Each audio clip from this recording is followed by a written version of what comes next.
സുഹൃത്തുക്കളെ നമസ്കാരം. കൃഷി എന്ന് കേൾക്കുമ്പോഴേ ഓടി ഒളിക്കുന്ന മലയാളിക്ക്, അല്ലെങ്കിൽ കൃഷി ഒരു മോശം ജോലിയായി കാണുന്ന മലയാളിക്ക് എട്ടിന്റെ പണി തന്നുകൊണ്ടിരിക്കുകയാണ് അന്യ സംസ്ഥാനങ്ങളിലെ കർഷകർ.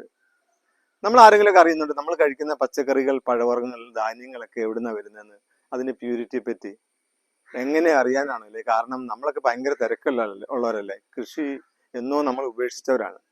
അതായത് നമ്മളൊക്കെ നിത്യവും കഴിക്കുന്ന പച്ചക്കറികൾ, പഴവർഗ്ഗങ്ങളിലൊക്കെ പലതിലും അമിതമായ രാസകീടനാശിനി അടിച്ചിട്ടുണ്ടെന്ന് നമ്മൾ ഭക്ഷ്യസുരക്ഷാ വകുപ്പിന്റെ റിപ്പോർട്ടിൽ അത് ഇടയ്ക്കിടയ്ക്ക് റിപ്പോർട്ട് ഇങ്ങനെ പുറത്തു വരാറുണ്ട്. പക്ഷെ ജനം അറിയുന്നുണ്ടോന്ന് എനിക്കറിയത്തില്ല.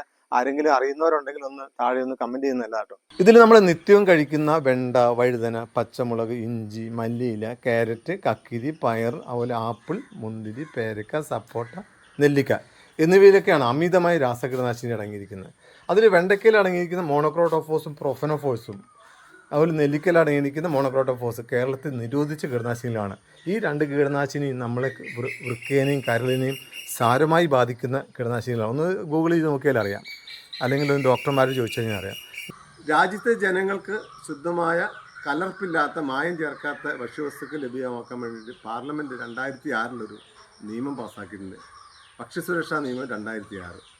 അതിൻ്റെ വെളിച്ചത്തിലായിരിക്കും ഭക്ഷ്യസുരക്ഷാ വകുപ്പും കൃഷി വകുപ്പും സംസ്ഥാനത്തെ വിവിധ ജില്ലകളിൽ നിന്ന് പച്ചക്കറി, പഴവർഗ്ഗ സാമ്പിളുകൾ എടുക്കുകയും അത് നമ്മൾ വെള്ളായണി കാർഷിക സർവകലാശാലയിൽ അയച്ചതിൻ്റെ റിസൾട്ട് പ്രസിദ്ധീകരിക്കാറുണ്ട്. അവസാനമായി 2025 ജനുവരി മുതൽ ഡിസംബർ വരെയുള്ള 12 മാസ റിപ്പോർട്ടുകളാണ് അവരുടെ സൈറ്റിൽ കാണുന്നത്.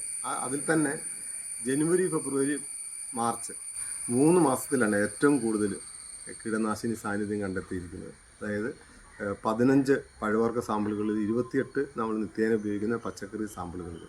സത്യം പറഞ്ഞാൽ മനസ്സിലാകാത്തൊരു കാര്യം, ഇതൊക്കെ ഒരു സൈറ്റിൽ പ്രസിദ്ധീകരിച്ച് അവരവരുടെ കടമ നിർവഹിക്കുന്നുമില്ലേ? ഇതൊക്കെ ജനങ്ങളെ അറിയിക്കണ്ടല്ലേ? അല്ലെങ്കിൽ ഒരു റോഡ് പൊളിഞ്ഞാൽ ടാർ ചെയ്തതിന് ശേഷം ജനലക്ഷങ്ങളെ റീലുകൾ ചെയ്തും വീഡിയോ ചെയ്തൊക്കെ ജനലക്ഷങ്ങളെ അറിയിക്കുന്ന അധികാരികളും ഭരണകർത്താക്കളും ഉള്ള ലോകത്ത് ജനങ്ങളെ നിരന്തര രോഗികളായിക്കൊണ്ടിരിക്കുന്ന, അല്ലെങ്കിൽ ജനങ്ങളെ കാർന്നു നിന്നുകൊണ്ടിരിക്കുന്ന രോഗങ്ങൾക്ക് കാരണമാകുന്ന ഇത്തരം ഭക്ഷ്യവസ്തുക്കളെ പറ്റിയിട്ടല്ലേ ജനങ്ങൾക്കൊരു ബോധവൽക്കരണം കൊടുക്കണം? അങ്ങനെയല്ലേ ആളുകൾ കുറച്ചെങ്കിലും ഒരു കൃഷിയിലേക്ക് തിരിച്ചു വരുള്ളൂ അല്ലേ? എങ്ങനെയല്ല എല്ലാവർക്കും അധികാരവും പണവും മതി.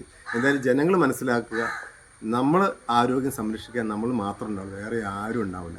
അതുകൊണ്ട് വീടുകളിൽ അല്പമെങ്കിലും ഇതുപോലെ ഒരു ചെറിയ അത്യാവശ്യം വേണ്ടുന്ന വെണ്ട, വഴുതന, തക്കാളി, പച്ചമുളകെങ്കിലും പ്രധാനപ്പെട്ട ഐറ്റങ്ങളെങ്കിലും കൃഷി ചെയ്യാൻ ശ്രമിക്കുക. നന്ദി, നമസ്കാരം.